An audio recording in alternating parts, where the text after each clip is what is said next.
Tienen clases a las 9, jóvenes, ¿no? Bueno, ya vamos a avanzar hasta lo que dé nuestra hora. Eh,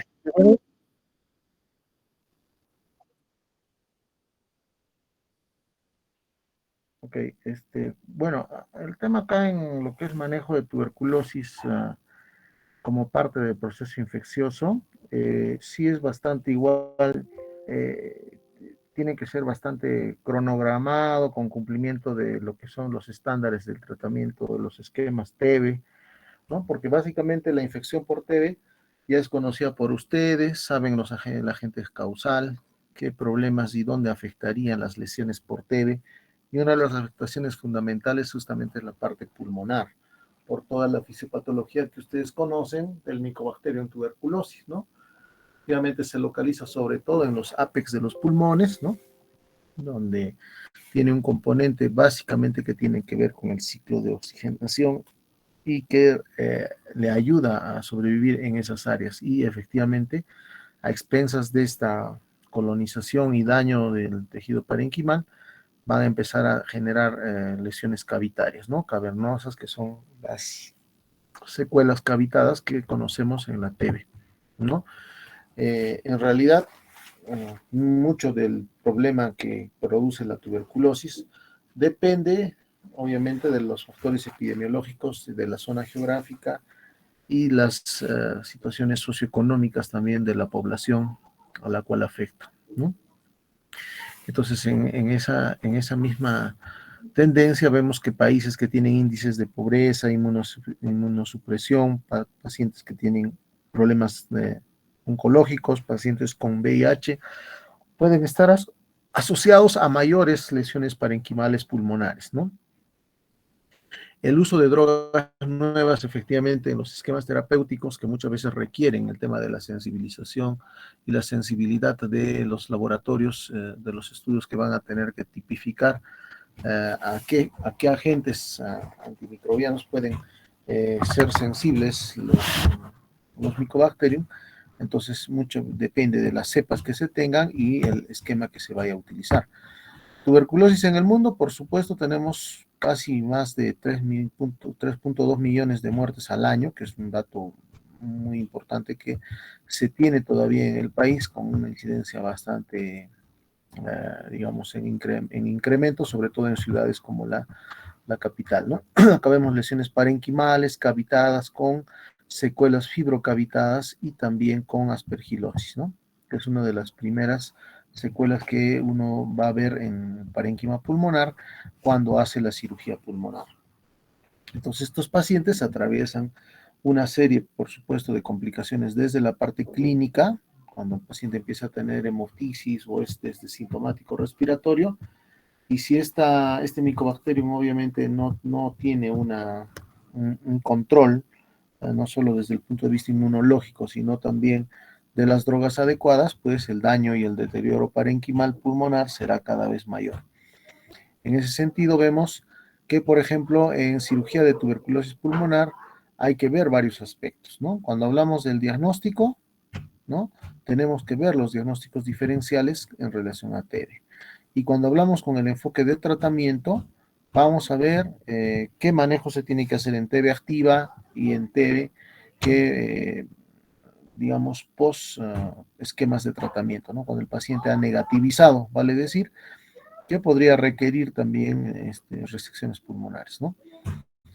Cuando hay complicaciones post-tuberculosis, vamos a ver, por ejemplo, pacientes que vienen hemotizando o que pueden tener fístulas pleurales de alto gasto, empiemas que se pueden presentar como secuela o daño del bronquio y el parénquima.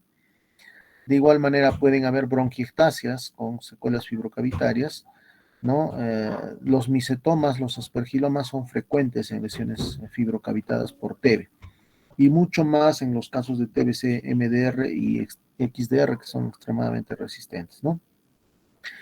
Entonces, los pacientes con tuberculosis multidrogo resistente y extremadamente resistente son aquellos que tendrían muchas veces mayor deterioro parenquimal porque, bueno, no son sensibles a los esquemas de tratamiento. En cambio, los esquemas de tratamiento más adecuados serían en aquellos que no presentan problemas de estas cepas multidrogoresistentes o extremadamente resistentes, ¿no? Entonces, las cepas de MDR es cuando efectivamente ya no hay efectividad de por lo menos dos drogas del segundo esquema, de la segunda fase, que ya no hacen efecto en estos pacientes, porque acuérdense que por lo general los pacientes hacen un tratamiento con un primer esquema y con eso se puede resolver en una mayoría de casos, y en los que son pocos casos, pues llegan a tener MDR y XDR como secuela, ¿no? Entonces, en el tratamiento quirúrgico de la tuberculosis pulmonar, podemos tener varios enfoques de manejo. De preferencia, aquí se hacen lobectomías, bilobectomías o neumonectomías. Se evita un poco hacer las resecciones en cuña o segmentectomías porque podría generar también secuelas posteriores, ¿no? Otra vez se puede o lesionar o de repente generar una mayor necesidad de un compromiso parenquimal, ¿no? Entonces aquí vemos que podemos tener a nivel parenquimal cavidades. Estas cavidades son estas secuelas fibrocavitadas o cavernas. Podemos tener cavidades insufladas, detergidas, cavidades empastadas, ¿no? Podemos tener presencia de nodulaciones por TB, tuberculomas, ¿no? Y esto muchas veces relacionado a TBC multidrogoresistente. Las lesiones bronquiales, como hemos dicho inicialmente, se refieren a presencia de bronquiectasias, estenosis bronquiales, fístulas broncopleurales, que también son frecuentes en este tipo de problemas. A nivel de las pleuras, vamos a tener efectivamente muchas veces fístulas broncopleurales o empiemas pleurales como secuela de una infección por TB a nivel pulmonar, ¿no? Y son manejo de emergencia cuando el paciente llega con hemortisis masivas, por ejemplo, ¿no? Entonces, las resecciones pulmonares, si bien es cierto, las más características y las recomendadas por las guías son las lobectomías únicas o bilobectomías y las neumonectomías, que puedan ser intrapleurales, extrapleurales, radicales, con ligadura intrapericárdica, como a veces es necesario, porque en TB muchas veces la adherencia, la fibrosis es tal que a veces es difícil resecar, son muy sangrantes estas adherencias, y a veces se tienen que hacer ligaduras intrapericárdicas cuando hay tanta lesión de la enfermedad por tuberculosis, ¿no? Y se tienen lesiones mínimas o resecciones mínimas como enucleaciones clúneas, segmentarias y multisegmentarias, que ya prácticamente están contraindicadas en tuberculosis multidrogoresistente, ¿no? De igual manera, en algunos casos, antiguamente se podía utilizar los neumotórax inducidos, la frenicoparálisis todavía la usamos cuando hacemos neumonectomías, por ejemplo, presionamos el frénico para que ascienda el diafragma para disminuir la cavidad, ya sea del lado derecho o izquierdo, ¿no? El neumoperitoneo que ya no se usa, el plombaje extrafacial y la toracoplastía todavía que utilizamos en algunos centros hospitalarios del país. Las toracoplastías pueden ser primarias, secundarias o complementarias y toracoplastías iterativas. La toracoplastía básicamente consiste en retirar arcos costales para que caigan los músculos intercostales, el dorsal ancho, serrato menor, en la cavidad pulmonar o pleural cuando se hace una neumonectomía, por ejemplo, ¿no? Aquí, obviamente, siempre la radiología va a ser nuestra ayuda, sobre todo las tomografías pulmonares que van a ayudar mucho al manejo. Antes se hacían, como decíamos, neumoperitoneo o se utilizaba el plombaje extrafacial con, aquí ven, pelotitas de ping-pong, porque colapsaba un poco la cavidad donde se había retirado la lesión pulmonar y podía un poco suplirse ese espacio con este tipo de componentes que también ya están contraindicados, ¿no?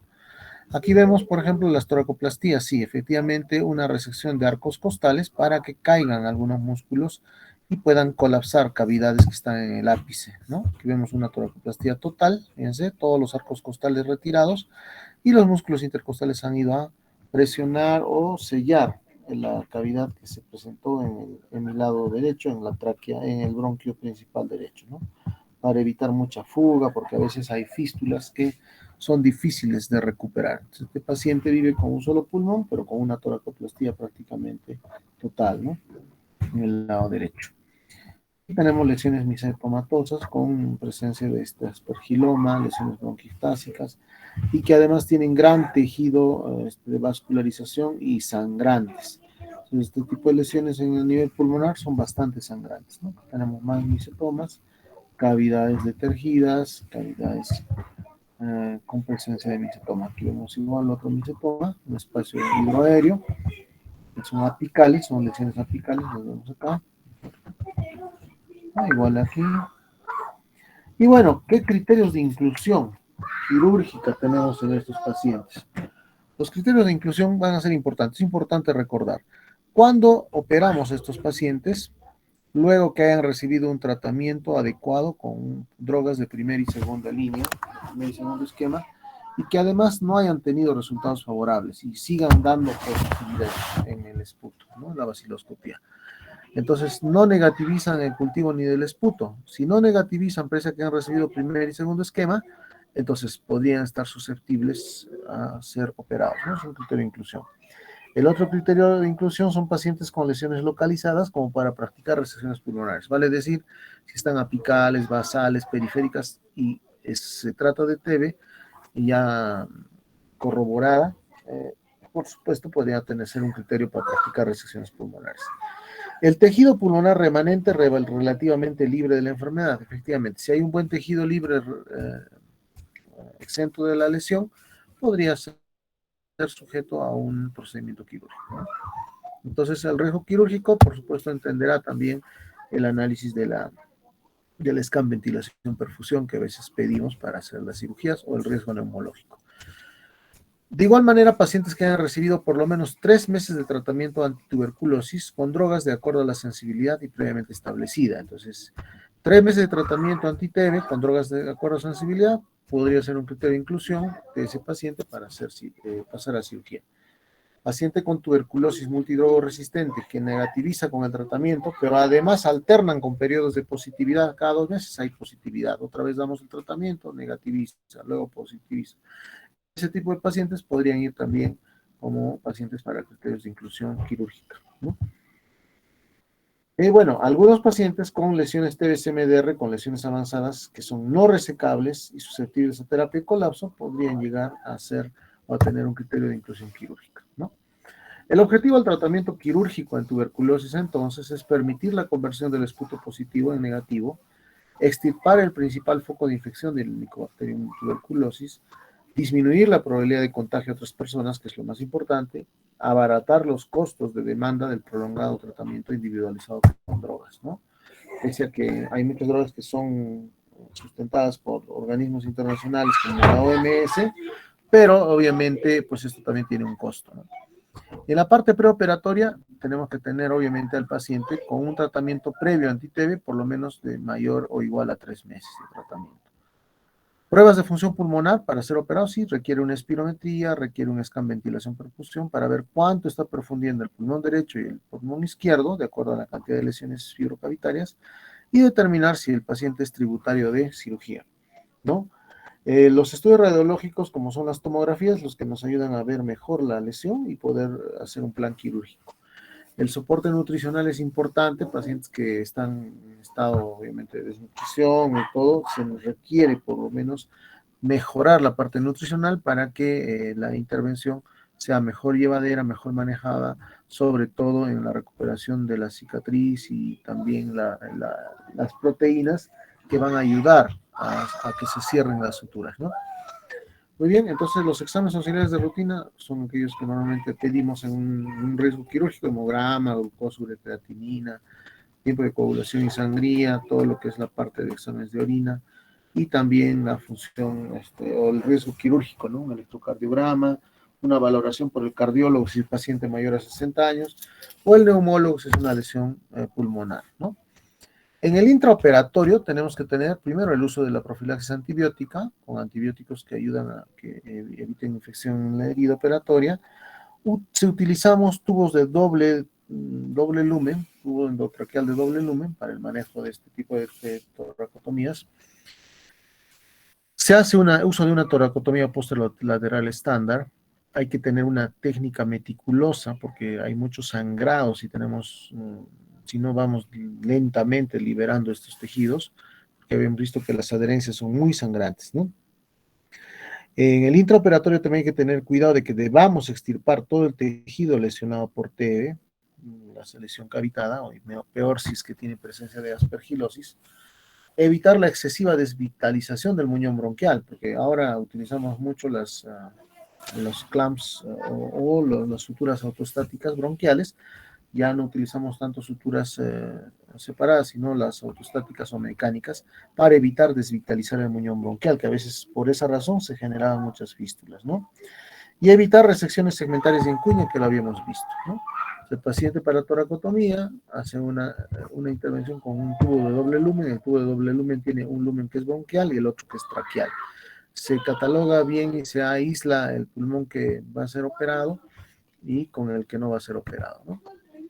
Y en el postoperatorio, después de haber operado al paciente con TEA multidrogo resistente, haber hecho las resecciones, lobectomías o neumonectomías, hay que dar un tratamiento anti-TB por lo menos hasta de 2 años, ¿no? Entre 12 a 24 meses según la baciloscopía y cultivo, para luego decir que el paciente está negativo, ¿no? Acá tenemos algunas radiografías de tórax donde efectivamente hay lesiones misematosas con el tejido fibrocavitario, igual acá, lesiones fibrocavitarias apicales, ¿no? Lesiones bronquitásicas con secuela de aspergilosis, resecciones, lobectomías, con, obviamente acá vemos estructuras cavitadas donde había aspergilosis, ¿no? Todas lesiones cavitadas apicales en su mayoría. Acá son la fibrosis y obviamente las adherencias múltiples que se tienen en toda la zona entre el parénquima visceral y parietal, ¿no? Entonces hay que hacer una resección bastante meticulosa, como veíamos, ¿no? Igual lesiones apicales, ¿no? Secuelares, fibrocavitarias, igual acá, bronquiostásicas y en predominio del lado izquierdo, ¿no? Cortes axiales de una ventana parenquimal, donde hay aspergilomas en los bronquios superiores, ¿no?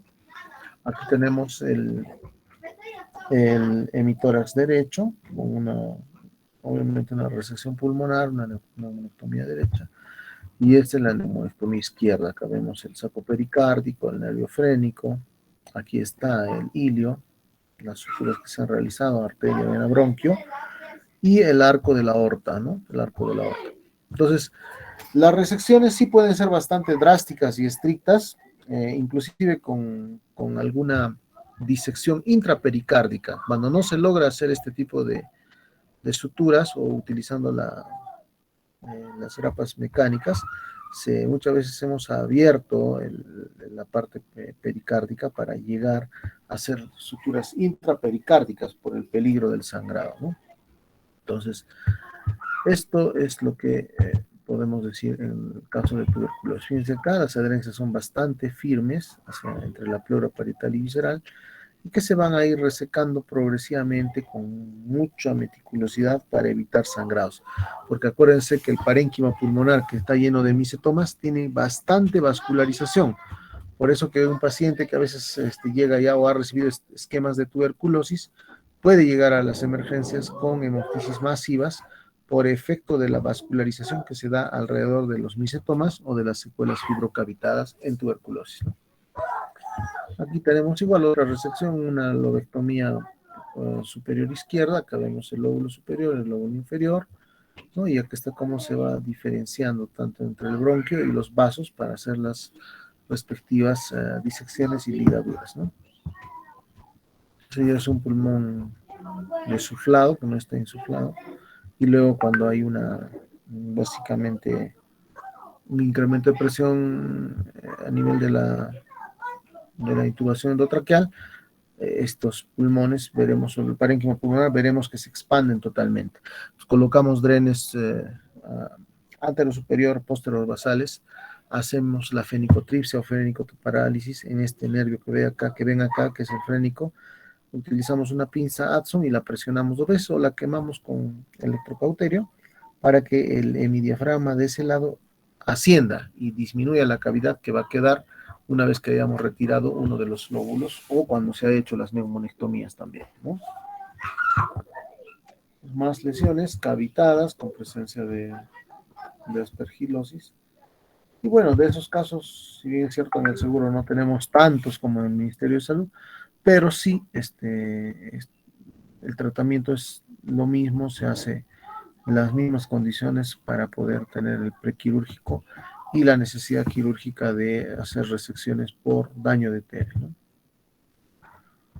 Muy bien, entonces, en el caso de tuberculosis, lo más resaltante es ver que las lesiones por aspergiloma no sean del todo, que tengan un aspecto de que vaya a deteriorar mucho el parénquima, ¿no?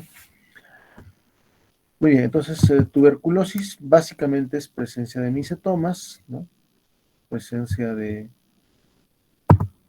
daño, en todo caso, que pueda llevar a una hemoptisis, ¿no?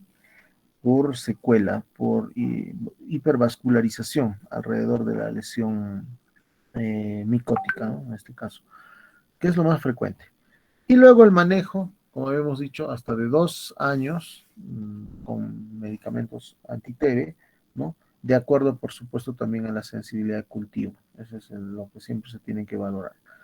Entonces, en el país existe todavía mucha demanda de pacientes con tuberculosis multidrogoresistentes y extremadamente resistentes.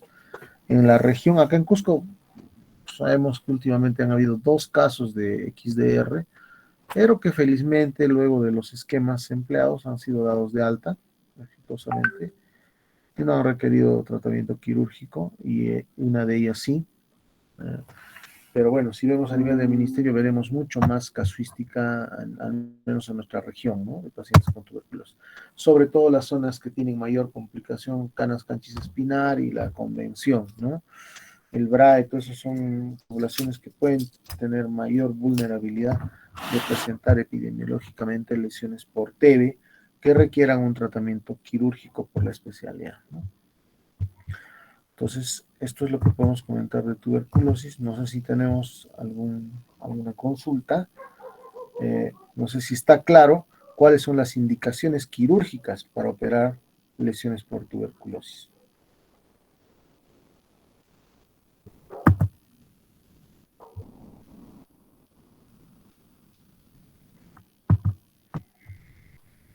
Entonces, si tenemos alguna pregunta, si no, para que puedan avanzar por sus otras clases. Yo voy a hacer una pregunta, a ver, antes de retirarnos. A ver, a Yulmar Cristian. Sí, doctor, buenas noches. A ver, Yulmar, dime, ¿cuál es el objetivo de tratar quirúrgicamente la tuberculosis?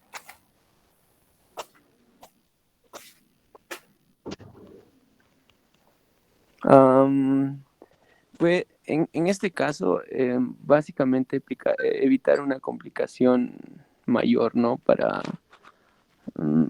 O sea, evitar que la tuberculosis se disemine en este caso. Ya, evitar mayores contagios. Muy bien. Una indicación, a ver, a Mariet Núñez. Mariet Núñez, cuéntame una indicación de manejo quirúrgico en tuberculosis pulmonar. ¿En qué caso indicas cirugía pulmonar cuando hay TB?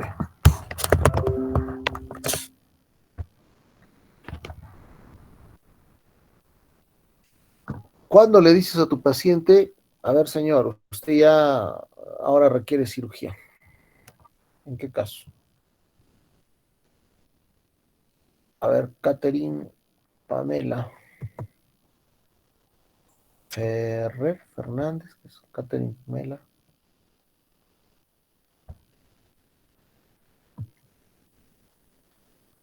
No están. José Percy Escalante.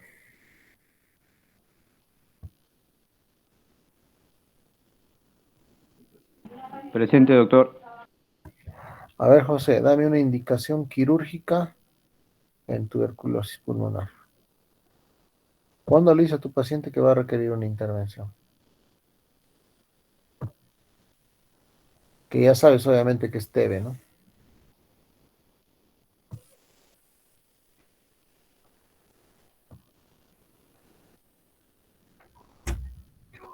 Si el paciente tiene hemoptisis, doctor. ¿Cómo? Si el paciente presenta hemoptisis, Ya, en hemoptisis masiva, sí, podría ser una de las indicaciones. Hemoptisis masiva por emergencia podría requerir una cirugía pulmonar. Muy bien. A ver, una última. Doctor, ¿podría ser una TBC resistente? Claro, una televisión multiresistente, como hemos visto, ¿no? En pacientes que tienen alternancia de positividad en el esputo, ¿no? En el estudio de baciloscopía, que luego de un esquema de 3 a 6 meses va a negativizar, pero luego a los 2 3 meses positiviza. Luego damos otra vez otro esquema, va a negativizar, pero luego positiviza. Alternancia, ¿no? Alternancia de lo que sería la vaciloscopía positiva. Y obviamente lesiones fibrocavitarias que sean, por supuesto, que tengan presencia de micetomas, que tengan hemoftisis, por ejemplo, todos los pacientes que están tosiendo y hemoftisis, también sería una indicación, porque a veces puede haber una hemoftisis masiva, ¿no? Si es que no se controla, si es que hay un aspergiloma importante, ¿no? Sí, esos son algunas de las indicaciones quirúrgicas en tuberculosis. Muy bien, jóvenes. Entonces, hasta acá vamos a ver lo de tu TV. La siguiente clase, no se olviden que ya empieza su grupo de exposiciones de los temas que tenemos todavía pendientes, ¿no? Luego de esas exposiciones vamos a ir hablando del tema de cirugía cardíaca adultos, problemas isquémicos, coronarios, problemas valvulares, ¿no? Los aneurismas de aorta torácica, aorta abdominal. Pues vamos avanzando por ahora todo lo que corresponde a ese tema. ¿Ya? Nos vemos en la próxima clase. Avance con esta próxima clase siguiente.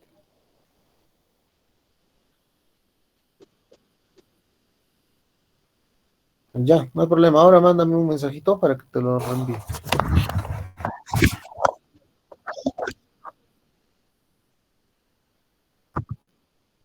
Ya, está bien. Me confirmas también por el WhatsApp la fecha. Perfecto. Gracias, doctor. Buenas noches. Buenas noches.